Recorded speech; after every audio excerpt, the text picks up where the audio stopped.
Okay guys, I got the 2000 Chevy truck in the shop tonight. Getting ready to put this on the hoist and do a little modification to it. Hopefully it won't require too major of work, but with these older trucks you just never know. Sometimes the rust has gotten to them so bad that what you think is going to be an easy job can be a very difficult, especially in these northern climates where they throw so much salt on the roads. But what am I going to do? Well, I'm going to put some lowering shackles on the rear of this truck. Yes, I said lowering shackles on the rear of this truck. I'm going to go in a little bit different direction in this truck. I've already got a four-wheel drive with big tires, so I'm thinking let's make this more of a street truck. You know, let's lower it a little bit and give it a street truck look. I think it's already got a street truck look.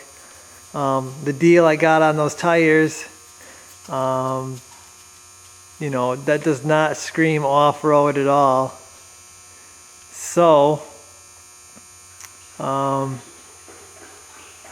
know it's a four-wheel drive truck, and I know there's going to be a lot of people out there that say, what are you doing lowering a four-wheel drive truck? But I don't think it's odd at all, because you know there's a lot of benefits to having a four-wheel drive truck, especially in the northern climates when it snows. And this is what I got, so this is what I'm going to do. And so we're going to get to it. I'm going to put this thing on the hoist and see how badly them shackle bolts are rusted. Hopefully, like I said, it won't be too bad of a job, but we're about to find out. Okay, I did some quick measurements of my fender heights before I stick it on the hoist here.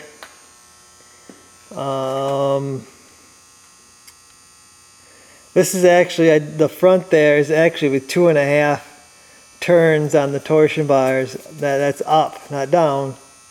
I was trying to get it more level with the rear, but now that I'm going down I can probably decrank those. But these are the before measurements.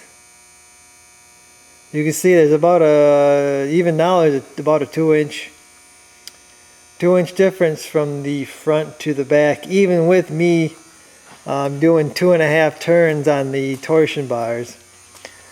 So we'll see what happens once I get the lowering shackles. I'm kind of interested to see actually how much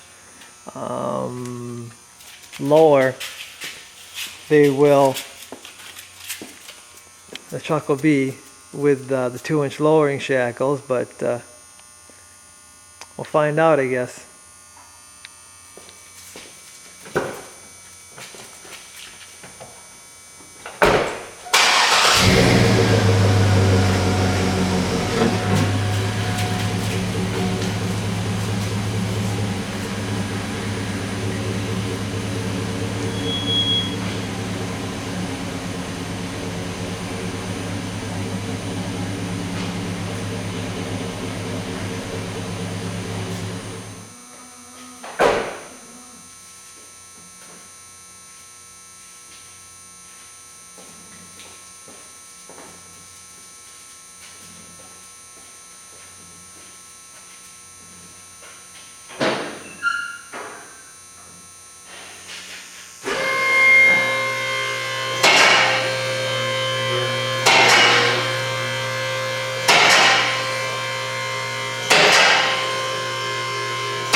Okay, I'm pulling off this receiver hitch because in order to get some of these bolts out of the shackles, this bolt here is blocked from with the receiver hitch to get the shackle out. There are 8 mounting bolts that hold this receiver on. There's 3 on the frame on each side, and then there's 2 right here on the bumper. And then your receiver hitch is free. The factory hitch has a plug. I took this off anyway. This hitch will probably get sandblasted before I put it back on.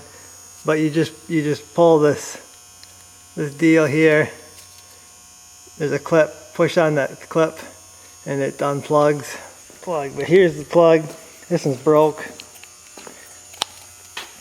They're in a really bad spot there for getting broke. Most of these have already broken on the trucks. This is actually a factory GM one.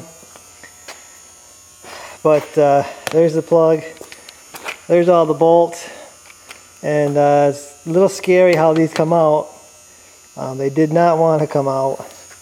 So that worries me a little bit for these shackles. But I guess in a few minutes we will see. You can see the spare tire is now removed. And it is painfully obvious that these bolts are not going to come out without a major fight. So I've decided to take the bed off.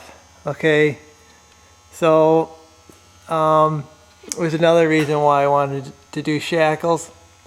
You can see this one's rusted out. To take the bed off, you have to unplug these 2 plugs here, and then there's 1 mounting bolt number 2,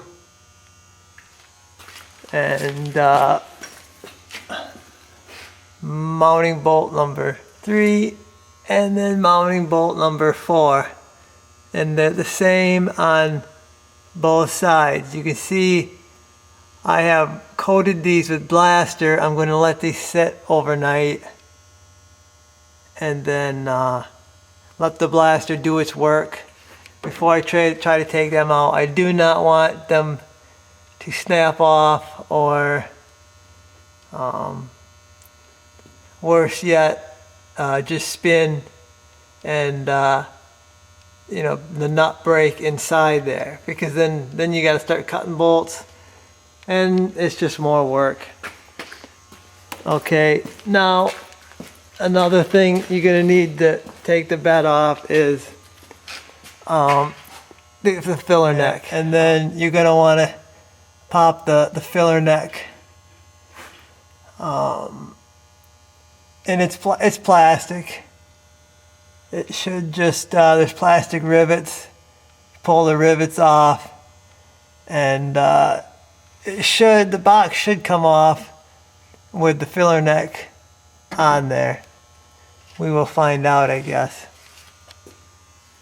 And like I said, I got everything soaking in blaster right now. I just feel, like me and Dad feel, that it's going to be a whole lot easier trying to get these out with the bed off. Hopefully, I'm hoping, I got my fingers crossed, that this bed comes off fairly easy. Most of the bolts look good. There's a few. This cross member here worries me because it's a little rusty. This one over here is a little worse. The 2 front ones look really good. So I guess it's really kind of this cross member here that's got me worried. But I guess we'll find out tomorrow what the situation is. So I guess I'm done for the night. I believe I got everything sprayed with blaster that I need to get sprayed. Probably sweep up all this rust that's falling out of everything here as I take it off and beat the truck. So I guess I'll be back tomorrow.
Okay, now the bed is off.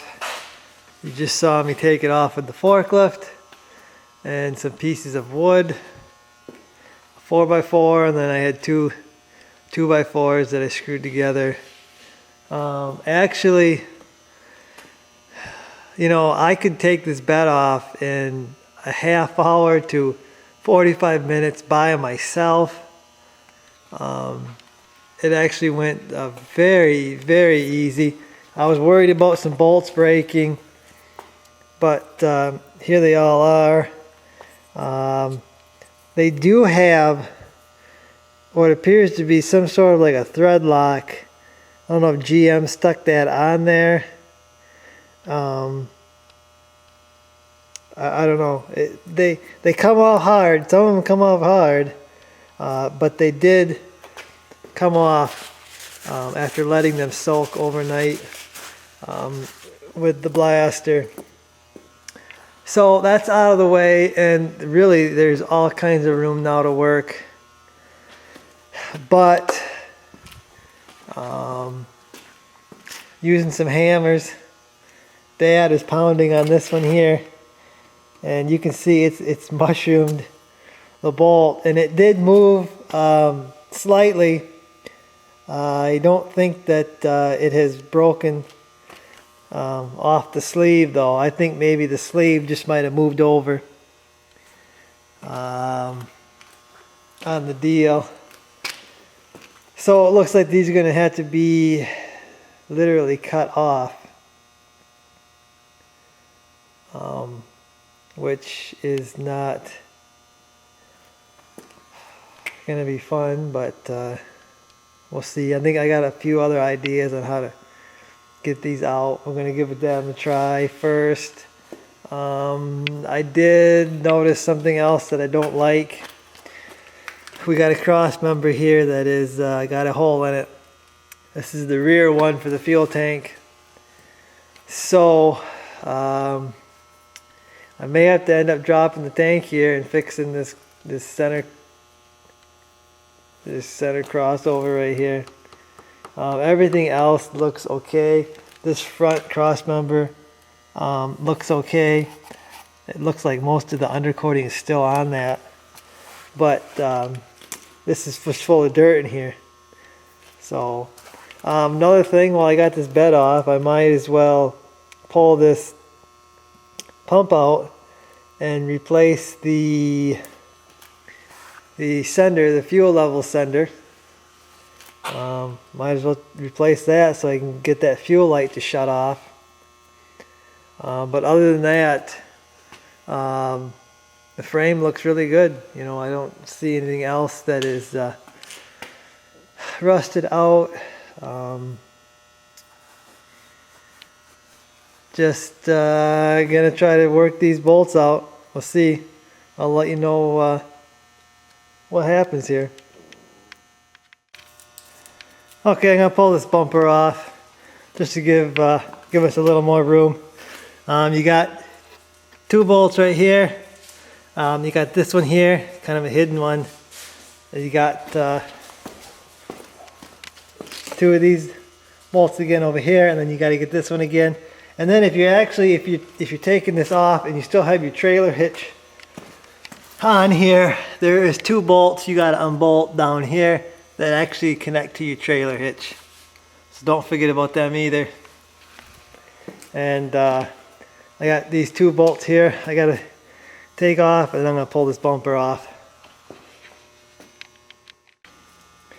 Okay, along with the bolt, you are going to want to unplug this wiring harness from that block, that wiring block that is actually attached to the bottom of the bed, because this is where your lights are for your license plate. And this thing, I believe here, will just slide out. This is for your spare tire. It's the actual deal where your tool slides into to crank it down. But I think that just slides out of that.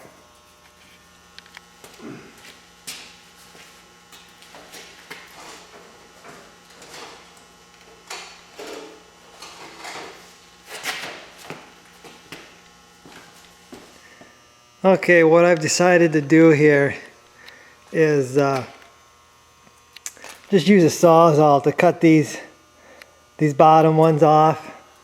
I've got my battery powered 18 volt deal with a new blade, and these are literally cutting very easily.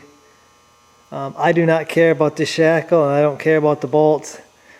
I'm hoping that once I get these cut off and I can raise this up and I can get the impact on this, I'm hoping that that is going to come out of that leaf spring. I'm hoping, I'm not counting on it, that's hoping. I've got this cut here, I got this one cut over here, I got to cut the last one right here, and then I should be able to let the truck down on the hoist, and it will bring this up above the frame. So like I said, hopefully I'll be able to put an impact on that, spin that around, and that's going to come out for me. Yeah, right, it's not going to be that easy.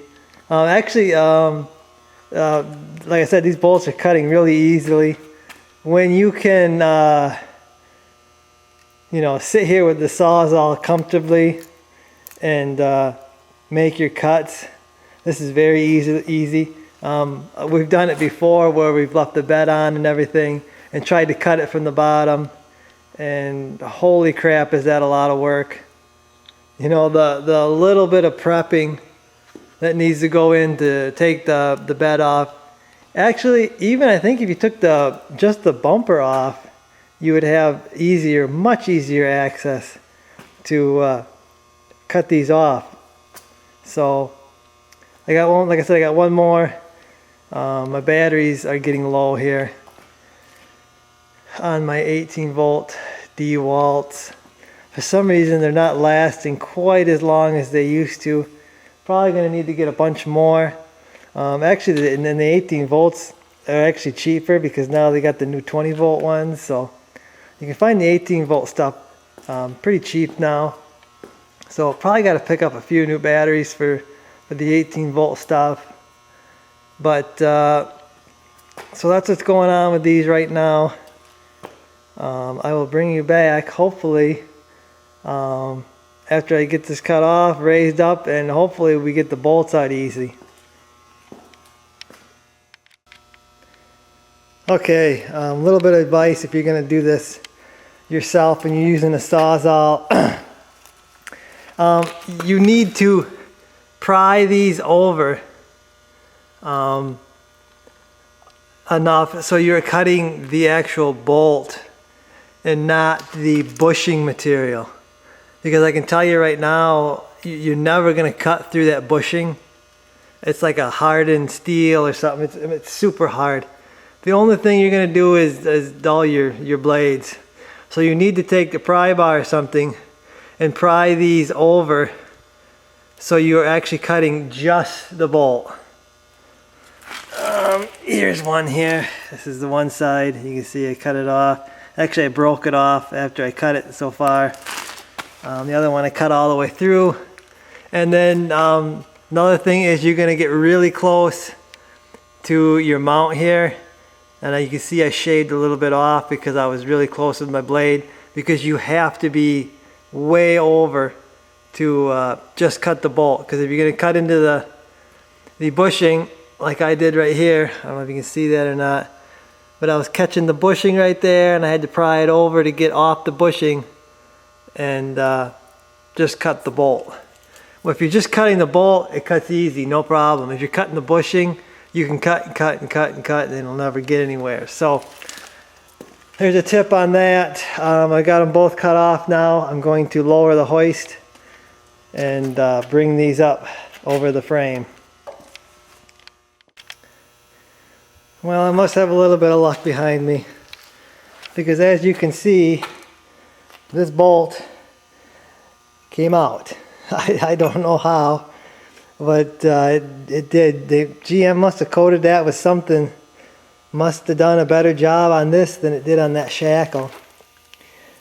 Pretty much just took the impact and and held it on there for a little while, and she finally started to spin, and then eventually spun enough to come out. Here's the shackle. The shackle was junk anyway. This is where I cut it off. Here's a better shot of this bushing. See this is the bushing. You can't cut that. You'll never cut that. I don't know what it's made out of, but it's like hardened steel or something. The only thing you want to cut is the bolt. And it cuts very easily. You do not want to try to cut that bushing because it will not happen. I am having a little more trouble on this side. The bolt is loose, but it hit some point in here and it's not moving anymore. And I've been trying to work it in and out using some blaster. I don't know if the bolt's bent or what, but I am going to get out the 3/4 inch impact and try to force this thing out. Hopefully it doesn't break it, and hopefully the 3/4 inch will get this done. Okay, you can see I'm victorious here. Got that bolt out. I didn't use my 3/4. I couldn't find the adapter down to 1/2 inch sockets, so I couldn't use that. So I just ended up cutting the bolt, the head off the bolt. It wouldn't come out that way. I'm not sure what's going on in here, but I'm going to have to probably drill this out. Something's wrong in there. It's catching on something. So I'm going to have to run the drill through that and clean that all up before I can get a bolt. I got to get new bolts anyway because they're all ruined. And it's 3 o'clock in the morning right now, so it ain't going to happen. It ain't going to happen right now. Probably run a drill through that quick before I quit. But yeah, just got the grinder and cut that bolt off, and it come out this way. I don't know if the threads were catching on something. But I'm pretty happy right now because that was not very hard. I think I've got a couple hours in this job now, which isn't really that bad. I guess I can show you the shackles here that are going on here. Here they are. They're actually adjustable for 1 inch of drop or 2 inches of drop. I think I'm going to try the 2 inches to begin with. See how that works out. And this has actually got a grease cert on it too, which is nice. So I guess I gotta get some bolts tomorrow so I can bolt this back together, and we'll go from there, I guess. Okay, so I didn't have a drill bit of this size, 9/16 I believe it is. Didn't have one, so I just took my air tool with a little extension on it, running in and out with a little abrasive wheel on it, along with some blaster, and the bolt slides through that now. I did the same thing on the other side. The bolt went through that one okay, but now I got it nice and easy sliding. Cleaned up the frame there where I kind of gouged into it a little bit. Another thing I had to do is I had to enlarge these holes. This hole, that hole, and this hole here to 5/8. This shackle right here requires a 5/8 bolt. So I believe the bolt that come out of there was not a 5/8, but I don't know. I don't think it was.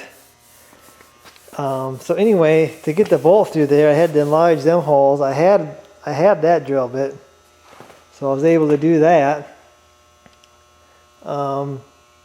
So now I'm ready I'm going to go get some grade 8 hardware for this. I don't know if you really need grade 8. These are pretty big bolts on their own, but I'll get some grade 8s for this. And then I'll be able to put my shackles on. And then we'll go from there, I guess. Okay guys, so I got the shackles installed. I just went ahead and used grade 5 bolts like we already have them. Them are big bolts. I don't see having any issue with them breaking, especially this bottom one here. That's a big bolt. So I just went with what I had. They are coated. I coated the bolts and the inside of the bushings with anti-seize so they don't ever seize up again like that. But this one actually has a grease cert too, so that should help. So they're in there. I went with the top hole, which should give me 2 inches. I've heard that that does not give you, or this does not give you 2 inches of drop. I've heard it gives you 1 inch of actual drop. I don't have my bed on there, so I can't give you a before and after, and I can't give you measurements yet. But I did get them in. I did have trouble getting this bolt in there. It's a 9/16 bolt. I don't know if it's because I'm using standard bolts and metric come out of there, but I had to really go in and clean that hole out really good with a couple of air tools. My dad made this deal here for cleaning out stuff, and it's got an emery on it, and I just stick it on an air tool, and I cleaned it out really good. And like I said, it's full of anti-seize now. So they are in there. I'm probably going to end this video right here for the shackle install, because I'm going to move on to pulling my fuel tank out and fixing this crossover. Also going to pull out the pump, and I got a new fuel level sender that I'm going to put in there. So I'm going to end this video, I guess, right here with the shackles. I'll have to do a before and after and measurements in a different video, because I'm going to edit this one and get it out to you guys, so you got something to watch. But if you keep watching, I will eventually get this bed back on and everything, and I will do measurements, and we'll see what she looks like with the lowering shackles on. So I hope you guys enjoyed this video. Keep watching, and I'll see you in the next one.